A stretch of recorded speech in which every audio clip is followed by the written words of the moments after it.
first thing I was curious about, I was really looking forward to seeing you guys again, like last month or whatever. What happened with the tour being canceled? Tour pulled out. It got pulled out business problems. Do you think you'll be, doing another one soon here? Yeah, I hope. That's one of the reasons why I'm here, trying to get one again.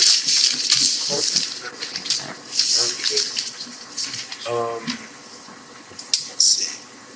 Going back along, like to start at the beginning, how do you look back now at your days in motorcycling? I don't think about it. You don't think about it? Why? Well, I think that's something that most people here really didn't know too much about that band. Yeah. Maybe your fans now would be curious about it. Well, the band started off really good, and then just got worse, got really depressed. Mm-hmm. It wasn't a very good time for a band like that, I don't think. And also, it wasn't as good a band as it's now. One thing I've noticed on both your albums, you talk a lot about like American culture and things like that. Flintstones thing, like Speak American, Twin Cadillac Valentine, stuff like that. Is that something that you're interested in, or you like to write about? Well, it's exciting for me. It's more exciting than, it's very new, for me it's a very new experience, American culture. I've been, seeing films and stuff like that. Where I come from, it's not such a youthful feeling. It hasn't got that kind of potential. The abuse of language and the imagery and everything, it's all really new and it's exciting. And if you apply that to personal life, you've got an interesting combination. It's just more interesting. I just find it more interesting. How do you feel about You couldn't write a song about a Volkswagen. People do that. That's true. How do you? It seems to me that not that you're unpopular back in England, but it seems like people here in America are a little bit more excited about you than they are back home. How do you feel about that? What's that? I feel good about it. I think we'll get them back there as well. It's a different system. I think back there, a lot of people haven't heard of us anyway. We're not that well known. We haven't played that much now. We haven't played in London. And it hasn't got the college thing that you have here, where you can get your record played and people can pick up on it. Plus, it's a different attitude to music. People here, I get the impression they're more genuinely hungry for music rather than the latest thing. Exactly. And it seems like from the impression that I get, it seems like a much more genuine commitment when people say they like it. They actually like it. They like the music. It isn't because it's like they'll probably stick with it longer. They stick with it as long as it's good. Right. Yes. Sometimes in England they'll like a band when they first start, and then they just get tired of it. Exactly. Because they don't really care in the first place. They don't really. How successful are you wanting to become? Is it just doing it for the fun of it?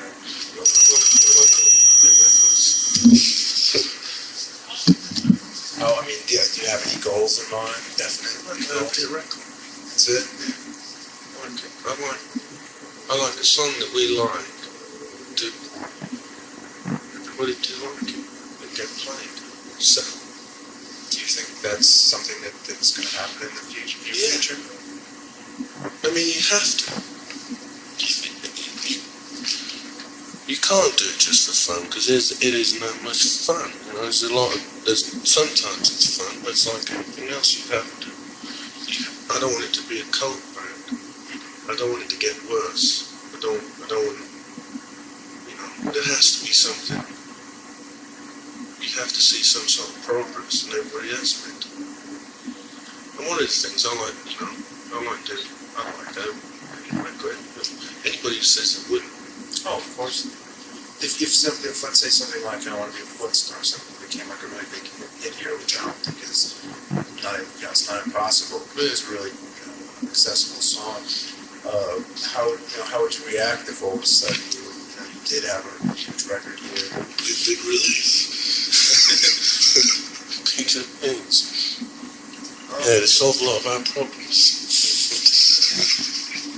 One thing I also noticed, I think it's really neat. You have like a lot of imagery in your songs of like cars and stuff like that. I mean, I saw last year. I remember the video for Twin Cow and Valentine was really excellent.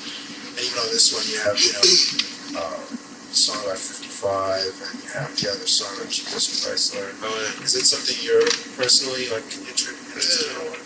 I've got that Dodge Charger.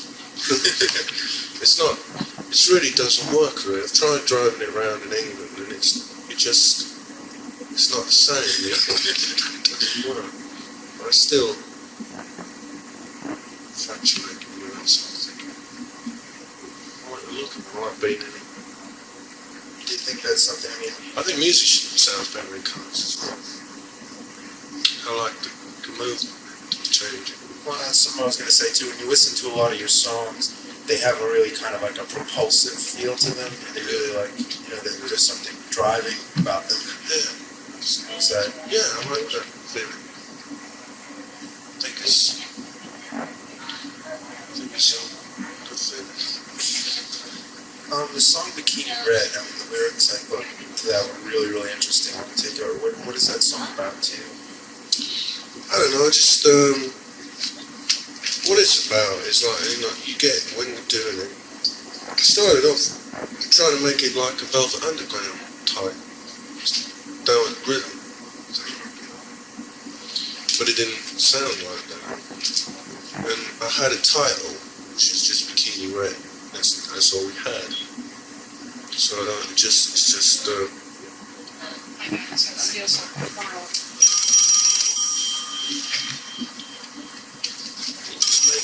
just made it up like it was a dream.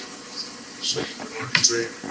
It's not real. I mean, when you look back at it, 6 months later, there's no real significance. You can't really. Is it more just images when you like write your songs? Is it more just images you get in your head? Yeah. Just this sort of feeling. Just make things up. It's like people make films, I suppose. Just make them up. It's no big deal. But anything that's there is there. What about, what gave you the idea to do I Want to Be a Fun Star? We used to do a song in Motor Boys Motor called Here Comes the Flintstones, which was a much sort of heavier, very heavy song. And I always thought it was a good idea for a song. It was, I like the idea of it being a cartoon. And we just did that. Did that evolve at all in the studio, like the extra stuff you put on? Yeah. What we had was we do lots of like backing tracks, to get a good feel of it. Right. And then if I can get off on it, then I sort of search around for ideas, and try and get excited about it. And if it's working, then that's sort of fun. Just the production on the new album seems a lot fuller than on the first one. It's a little bit more up in the mixes a little bit. Or how do you see the difference between the two albums?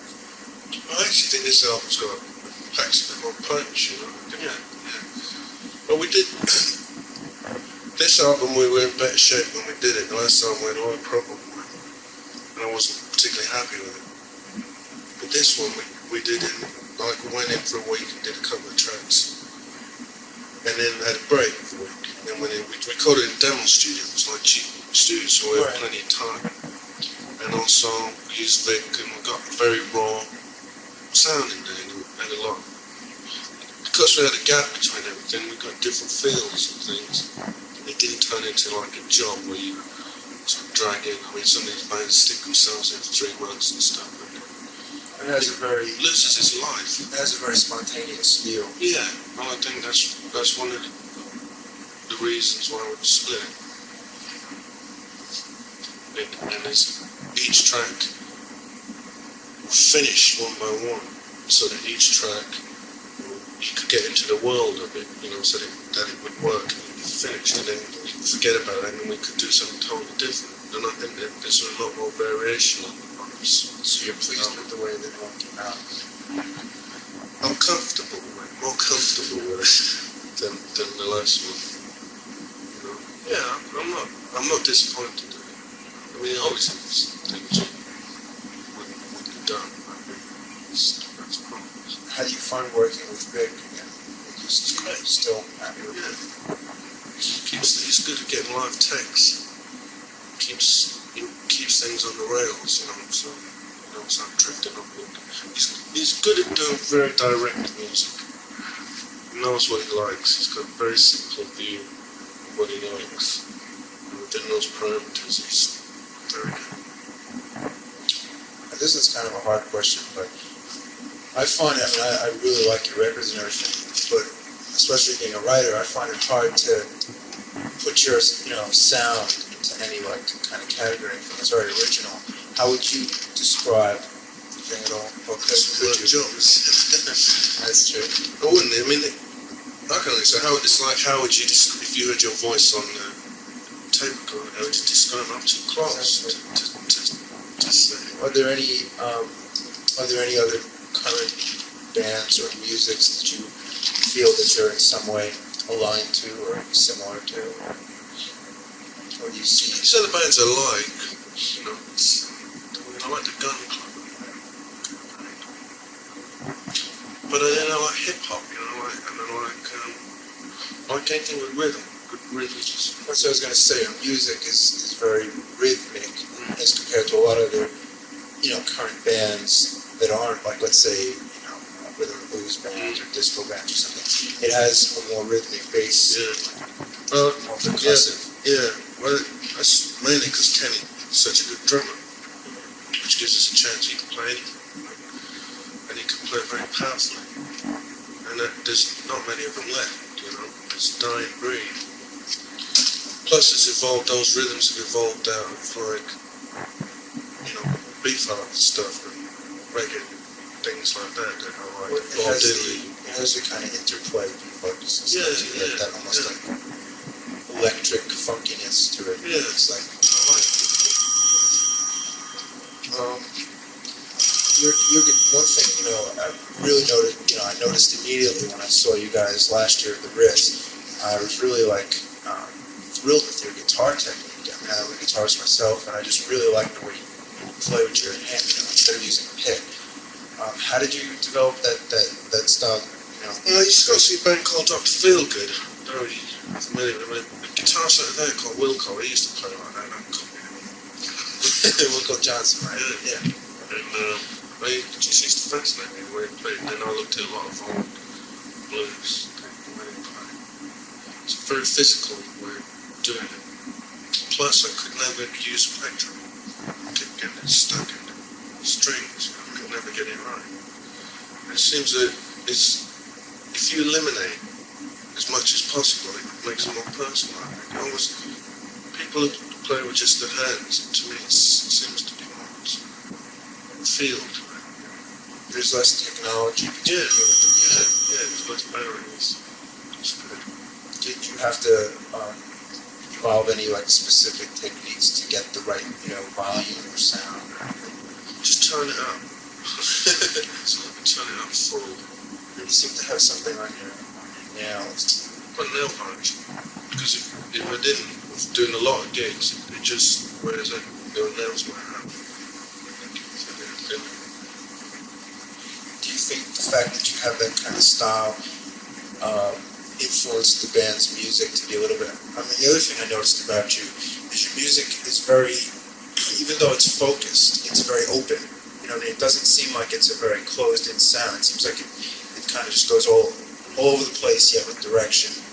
Especially the way you play, it's the energy just I like to describe it eventually, but is that something when you first started playing with your bassist and drummer, did you kind of evolve that sound? Or? Yeah, I started turning up because Kenny was so loud, and loosening up, really. If you just loosen up, sort of decided that I didn't really care if you made mistakes, or it wasn't like proper guitar playing, or when you didn't, and and so you evolve I can hardly play, I only play about 3 chords, I don't know the names of the chords, but I can get a sound out of it that does what I feel, and that's what's important. Yeah, and that's what I worked out, that's what's important. I mean, like John Lee Hooker or something like that, he don't play that much, it's just very hypnotic feel, and a lot of people are bogged down, not so much bogged down, but they're sort of trapped by their own technical ability, like they have, because they can play, they have to play, so you have to play a guitar solo. They can't play something simple for them, they have to play over what the song requires. Yeah, or it becomes too formal, it's not personal, you're playing with other people. Is that really what's important to you for yourself and your music, then, is that it has like a feel, a certain feeling for you? Is that what you like? Yeah, and I don't like it to sound too sort of traditional. I like it to sound more, I like it to sound fresh. Like sometimes when you can hear bits of things of some guitars, and it just sounds really good, and you think, why didn't they do it all like that? Just do it all in one bit, I think. But I don't actually play that much, if it's mostly based on drums, I just You're more like an accent, but it's like, it holds the songs together, kind of. Yeah. Like some bands, it's the rhythm section that holds the band together, and the guitar is like the main, I guess, lead instrument. Yeah. With you guys, it seems they kind of go a lot over the place, with the rhythms and stuff. You're more rhythmic. Yeah. More guitarists. Yeah, it's more rhythm guitar. Yeah, that's right. Because I always wanted to play the drums in the first place. That's probably why I picked the wrong instrument. Well, you have that percussive feel, you're banging on it and stuff. I used to really I always actually play the guitar like Keith Moon played the drums, but he didn't really didn't care. What were your early influences, that got you into music? Well, people like that, people like Keith Moon and early English, some big group stuff. Did you always think that this is what you were going to do? I went to art college and totally forgot about it for about 5 years. But I got bored with that. And then I saw the feel-goods, and it was so exciting. It really made me want to do it. That was like around 75 or so. Yeah. So I decided to learn. Which is a bit late, really. A lot of people, it wasn't an easy thing to do, to start to play that late. It's like somebody doing any career, maybe change at 50 or something, deciding to be a lawyer. It goes against the grain. It's not what you naturally feel you could do. Because I never felt that, that you looked right or anything like that, but I just had a feeling I wanted to do it. So I persisted. It took me a long time to get confident enough to play. But it's just persistence. I read something in the press kit that I hadn't known before. It said something that you once tried to get a band together with Joe Strummer. What was that about? No, I didn't. I just asked him. So when they were forming a Clash, I just went up, like you go up to a band just to use one guitar. So he said, no, we got one. That was it. So I went back to my bass and started playing. In actual fact, I wouldn't have been very good at it because I was more sort of a blues type of feel, and I wasn't overtly political. I didn't have any stance or anything like that, which would have been applicable to that. That's something else I was curious about. I mean, you're not a political band in the sense that you don't come out with like statements or anything, but there's a certain not cynicism, but there's a certain like awareness in some of your songs. Is that something you like to?